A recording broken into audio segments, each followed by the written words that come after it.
Jonathan Cortez with us here at the Mendola Show, Wyoming area swimming and diving team. Let's talk about what do you compete in there at WA? So typically for swim, I swim the 100 and the 50, but earlier in my 9th and 10th grade, I used to swim the 200, and then I'm in whatever relays they need me in. Let's talk about not many guys, a handful of people, no doubt about it, but what's it like for you to kind of be around this squad?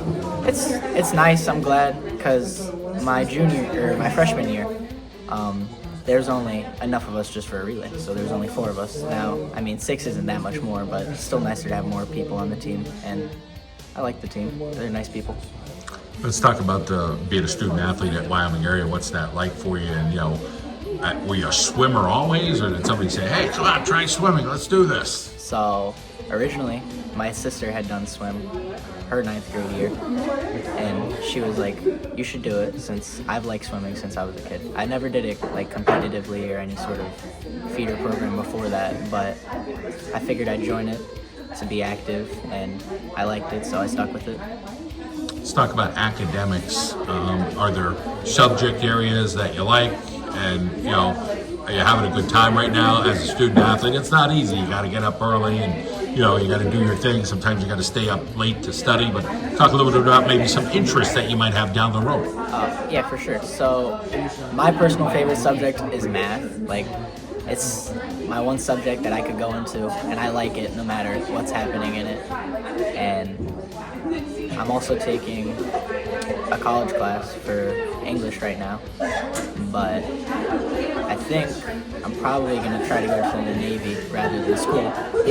And my brother just joined the Army not too long ago, and my father was in the Army, and so was my grandfather, so a long line of veterans. That's amazing. A great story. Talk a little bit about, and again, right now it's the Navy is what you're thinking, and there'll still be some time to make that decision, but as far as just having that respect for your grandfather, your father, your brother, talk a little bit about, just thinking, hey, they did it.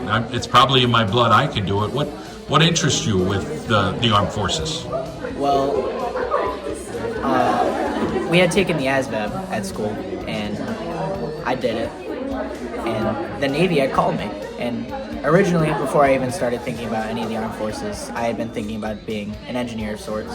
And the Navy had called me about a specific engineering job. It was nuclear engineering. And I thought, hey, that sounds cool.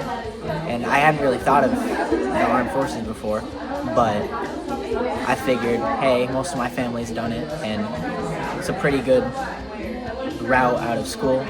No debts for college or anything like that, and it sets you off on a good path. So I was like, this is probably a good idea. So I've been looking into it. Well, I've interviewed a lot of student athletes over the years, and I don't know that I had one that said, hey, nuclear engineering, it sounds pretty hardcore, but with a nice math background, you got to be a pretty intelligent guy, and you seem like you'd be able to handle that. So we wish you the best with that rigor. That's going to be tough, but I'm sure you're going to be successful.